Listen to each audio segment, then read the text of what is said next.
बेशर्म सियासत की तस्वीर दिखा रहे हैं खालिद अनवर। कल ही आप जैसे पत्रकार महोदय गए थे इमारत शरिया के अंदर और वहाँ अब्दुल्ला कासमी साहब मुफ्ती थे, उनसे उन्होंने बात की। उन्होंने कहा कि जिस तरीके से मैं कोरा कागज़ हूँ और सच हूँ, ये इमारत शरिया का कागज़ लेटर भी सच है। फर्जी अगर है तो कोई कौन है? वो खालिद अनवर है। ये मुस्लिम संगठनों की बात करके मुस्लिम संगठनों को अपमानित करने का काम करते हैं। सेकुलर का चोला ओढ़े बैठे हुए लोग, नकाब ओढ़ के बैठे हुए कम्युनल शक्तियों के साथ हैं, आरएसएस के साथ हैं। मुझे कहने में ज़रा सा भी गुरेज या आपत्ति नहीं है। अब बताइए, कल आप जैसे पत्रकार गए, इनको बेनकाब कर दिया, उसके बाद भी ये सवाल है। सबसे बड़ा सवाल ये बनता है कि ये मुस्लिम 7 संगठनों का मामला था, मुस्लिम धर्म गुरुओं का मामला था, जो रिप्रेजेंट करते हैं, किसको करते हैं? मुस्लिम लोगों को करते हैं।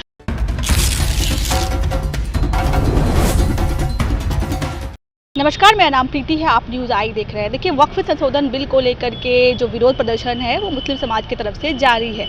ऐसे में जितने भी मुस्लिम संगठन हैं उन्होंने इफ्तार पार्टी, उस पार्टी का विरोध किया था जो पार्टी मुस्लिम समाज और वक्फ संशोधन बिल को लेकर के आवाज़ नहीं उठा रही है। जैसे मैं बात करें जेडीयू की, और जो चिराग पासवान की पार्टी है लोजपा की, उसका भी विरोध किया था। लेकिन ऐसे में जेडीयू के एक एमएलसी है खालिद अनवर, उन्होंने बड़ा बयान दिया है। उन्होंने कहा है कि जो विरोध करने के लिए जो पत्र जारी किया गया था वो फर्जी है। ऐसे में क्या है, बवाल मच गया है और लोग जो है खालिद अनवर को कह रहे हैं कि ये किस तरीके का बयान है। कहीं ना कहीं उन्होंने अपमान किया है जितने भी मुस्लिम संगठन हैं। इसी सब तमाम मुद्दों पे बात करने के लिए हमारे साथ आरजू खान जी हैं। खालिद अनवर साहब ने कहा है कि जो पत्र जारी किया गया था वो पत्र जो है फर्जी है। बेशर्म सियासत की तस्वीर दिखा रहे हैं खालिद अनवर। कल ही आप जैसे पत्रकार महोदय गए थे इमारत शरिया के अंदर और वहाँ अब्दुल्ला कासमी साहब मुफ्ती थे, उनसे उन्होंने बात की। उन्होंने कहा कि जिस तरीके से मैं कोरा कागज़ हूँ और सच हूँ, ये इमारत शरिया का कागज़ लेटर भी सच है। फर्जी अगर है तो कोई कौन है? वो खालिद अनवर है। ये मुस्लिम संगठनों की बात करके मुस्लिम संगठनों को अपमानित करने का काम करते हैं। सेकुलर का चोला ओढ़े बैठे हुए लोग, नकाब ओढ़ के बैठे हुए कम्युनल शक्तियों के साथ हैं, आरएसएस के साथ हैं। मुझे कहने में ज़रा सा भी गुरेज या आपत्ति नहीं है। अब बताइए, कल आप जैसे पत्रकार गए, इनको बेनकाब कर दिया, उसके बाद भी ये सवाल है। सबसे बड़ा सवाल ये बनता है कि ये मुस्लिम 7 संगठनों का मामला था, मुस्लिम धर्म गुरुओं का मामला था, जो रिप्रेजेंट करते हैं, किसको करते हैं? मुस्लिम लोगों को करते हैं। आप सियासत की आड़ में राष्ट्रीय जनता दल को इसको लेके चले आते हो। आप ग्रसित हो क्या तेजस्वी फोबिया और लालू फोबिया से? आपको समझ में नहीं आता कि आप क्या करते हो। मुस्लिम समुदाय को बरगला रहे हैं आप लोग। हमारी तो इसमें कोई योगदान ही नहीं है। आप अगर उनको आश्वस्त कर देते, राजद की तरफ से वो पोस्ट जो है वो पत्र जारी किया, देश के तमाम सोशल मीडिया पे हर जगह पे चला, अगर राष्ट्रीय जनता दल ने अगर अपने सोशल मीडिया हैंडल से डाल दिया तो क्या परेशानी है? परेशानी यही है ना कि ये एक्सपोज हो गए, और हम समझते हैं ये एक्सपोज होंगे तो इनको परेशानी तो होगी ही। अरे एक्सपोज हो गए हैं। आपने नकाब लगाया था, सेकुलर का चोला ओढ़ा था, वो बिहार प्रदेश के मुसलमानों ने आपका चोला उखाड़ के फेंक दिया है। परेशानी इस बात की है। तो इफ्तार पार्टी थे, कई मुस्लिम पहुंचे थे, पेड वर्कर थे, जनता दल यूनाइटेड, एकदम मैं सही कह रहा हूँ, मुट्ठी भर लोग थे।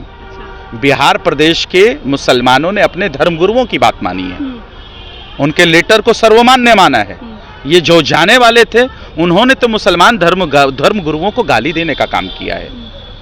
और हम राष्ट्रीय जनता दल के प्रवक्ता होने के नाते हम साफ कहते हैं, बिहार प्रदेश के या देश के किसी भी धर्म गुरुओं को अगर आप गाली देते, चाहे वो हिंदू होते, जैनिस्ट होते, क्रिश्चियन होते, किसी को भी अगर आप गाली देते, अपमानित करने का काम करते, तो राष्ट्रीय जनता दल आपके ऊपर सवाल उठाएगी, इससे नहीं हटेगी। आपने मुस्लिम समुदाय के धर्म गुरुओं को, औलमा आलिमों को, मौलानाओं को गाली देने का काम किया है, और वो काम आपने भारतीय जनता पार्टी के गोद में बैठ के करने का काम किया है। और सबसे ज़्यादा हेट स्पीचेस देने का काम किया कल इफ्तार पार्टी में आपके मुस्लिम लीडर्स ने, जो कि सेकुलर का गंदा और चोंगा ओढ़ के बैठे हुए थे। बड़े मुस्लिम मंत्री जमा खान भी हैं उसमें से, देखिए मंत्री है जेडीयू के। आप कह रहे हैं कि मुसलमान जो है नीतीश कुमार के साथ नहीं है।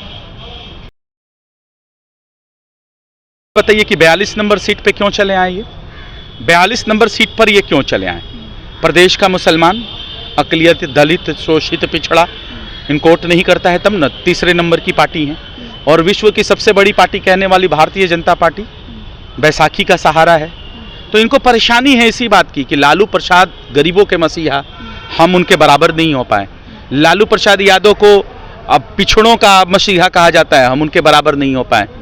लालू प्रसाद यादव ने जिस तरीके की अपनी पृष्ठभूमि बनाई, आप 20 साल के शासन सत्ता में मुख्यमंत्री रहने के बाद भी उनके कदमों के बराबर नहीं हो पाते हैं। तेजस्वी यादव को ही बुलावा गया था नीतीश कुमार की पार्टी की तरफ से, नहीं गया? सवाल सबसे बड़ा ये होना, वोट बैंक का डर था या ऐसे? नहीं, सवाल सबसे बड़ा ये है कि ये सेकुलर पार्टियों का चोला ओढ़कर बैठने वाले मुस्लिम समुदाय के धर्म गुरुओं को, आली मौलाना को गाली क्यों दिया? बहस इस बात पे होनी चाहिए। आप लोग कोशिश कर रहे हैं कि तेजस्वी जी क्यों नहीं गए। तेजस्वी जी प्रतिबद्ध हैं किस चीज के लिए? बिहारियों के लिए, कि पलायन क्यों हो रहा है 3 करोड़, उसको कैसे रोका जाए, सबसे ज्यादा रोजगार कैसे दिया जाए, इसके लिए हैं वो प्रतिबद्ध हैं। सबसे ज्यादा बिहार प्रदेश की महिलाएं खून की कमी से ग्रसित क्यों हैं पूरे देश में? सबसे ज्यादा अगर खून के एनेमिक अगर महिलाएं हैं तो बिहार प्रदेश की क्यों है? बच्चा अगर यहाँ सबसे ज्यादा पूरे देश में, बिहारी ऐसा वाहिद राज्य है जहाँ अंडरवेट बच्चा पैदा होता है। साक्षरता दर पूरे देश में बिहार प्रदेश वासियों की कम है। बिजली यूनिट सबसे ज्यादा महंगी बिहार प्रदेश वासियों की, इसके लिए हम जवाब दे हैं। चिराग पासवान कह रहे हैं कि वो मदनी साहब का बहुत ही सम्मान करते हैं, लेकिन इफ्तार भले वो विरोध करे पर इफ्तार पार्टी में जरूर। इसी को डबल स्टैंडर्ड कहते हैं। किस तरह का डबल? चिराग पासवान मदनी साहब का इज्जत करते हैं और उनके प्रदेश अध्यक्ष राजू तिवारी मदनी साहब को गाली देने का काम करते हैं। तमाम जितने धर्म गुरु थे, आलिम मौलाना थे, उनको गाली देने का काम करवाया। किसने किया? उनके प्रदेश अध्यक्ष ने किया, राजू तिवारी ने किया। ये चीज आपने दिखाइए और उनसे सवाल करिए कि आपके प्रदेश अध्यक्ष जो हैं उन्होंने क्यों मुस्लिम धर्म गुरुओं को गाली दिया, उन्होंने उनको अपमानित करने का काम क्यों किया? और बिहार प्रदेश की जनता ये सवाल पूछ रही है, जो मुसलमान समुदाय के लोग हैं ये सवाल पूछ रहे हैं। इस सवाल का जवाब चिराग पासवान से मिलना चाहिए। 26 मार्च को जो है बड़ा विरोध प्रदर्शन होने वाला है वक्फ बिल को लेकर के, क्या इस पर आप लोग सहमत हैं? साथ मिलेगा मुस्लिम समाज? हम तो सहमत ही हैं। जो भी मजबूत भूमिका है वो जो भी दिख ही रही है, हम तो साथ में हैं। वक्फ बिल के खिलाफ हम लोग हैं। जेपीसी में हमारे लोग हैं, हमारे जो प्रदेश कांग्रेस के लोग हैं, राष्ट्रीय जनता के लोग हैं, एक टीम बनी हुई है, उसमें महागठबंधन भी शामिल है और हम उसका हिस्सा भी हैं। 26 तारीख को हम भी आपको नजर आएंगे। और देश में लोकतांत्रिक व्यवस्था है और लोकतंत्र में सबको अपनी बात रखने की आज़ादी है। अगर वो अपनी बात रखते हैं तो क्या बुराई है? सब रखता है, उनको भी रखनी चाहिए। और देश में जो मौजूदा जो गद्दी पर बैठे हुए लोग हैं और जो प्रदेश में जो एक अपने आप को कहते हैं कि हम मजबूत लोग हैं, हमारी वजह से केंद्र सरकार टिकी हुई है, चंद्रबाबू नायडू की वजह से टिकी हुई है, इनको सही से अपना दिखाना चाहिए, फर्ज अदा करना चाहिए। लेकिन ये क्या करते हैं? नरेंद्र मोदी का तबड़तोड़ तेल मालिश करते हैं, उनके पैरों में गिर जाते हैं। बचौल उनके मंत्री हैं, उनके गठबंधन के हिस्सा हैं, मुसलमानों को गाली देने का काम करते हैं। देवेश चंद्र ठाकुर जनता दल यूनाइटेड के सांसद हैं, मुसलमानों को गाली देने का काम करते हैं। लल्लन सिंह मुसलमानों को अपमानित करने का काम करते हैं। ये सवाल है ना, ये सवाल हैं।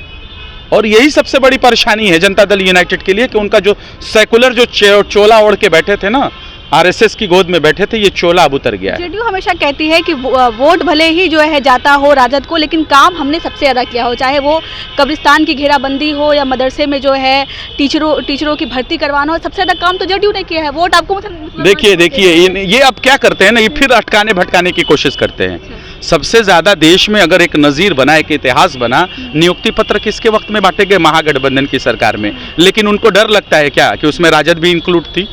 5 लाख नियुक्ति पत्र 3.5 लाख पाइपलाइन में डालकर आए थे और पहली ऐसी सरकार बनी देश में जिसने इतने नियुक्ति पत्र बांटे।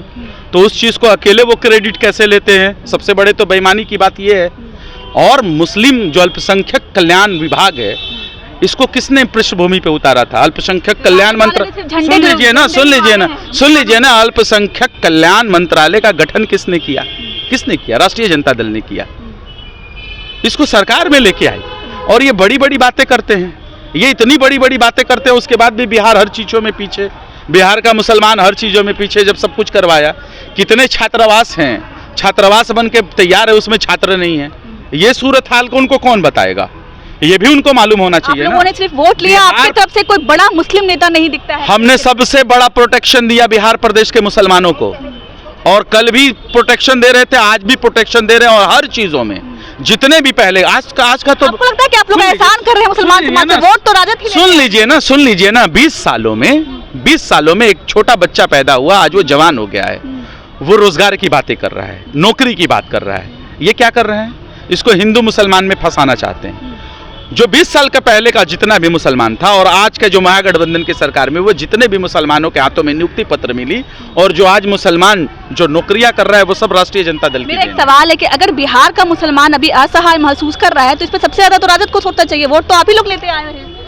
भाई ये लोकतंत्र है, लोकतंत्र में कौन हमारी किसको, समीकरण तो आपकी पार्टी बनाती है। हमारे माई के साथ बाप और A to Z की भी तो पार्टी बाद में है। आई जब तेजस्वी यादव आए। हम बोल रहे हैं ना, हमारे माई के साथ बाप के साथ A to Z की भी पार्टी है।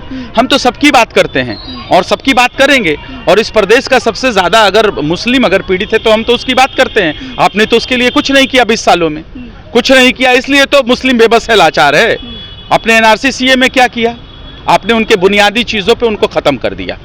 आपने 3 तलाक पे क्या किया? उनका जो बुनियादी मसला था आपने उस पे फिर वॉकआउट कर गए।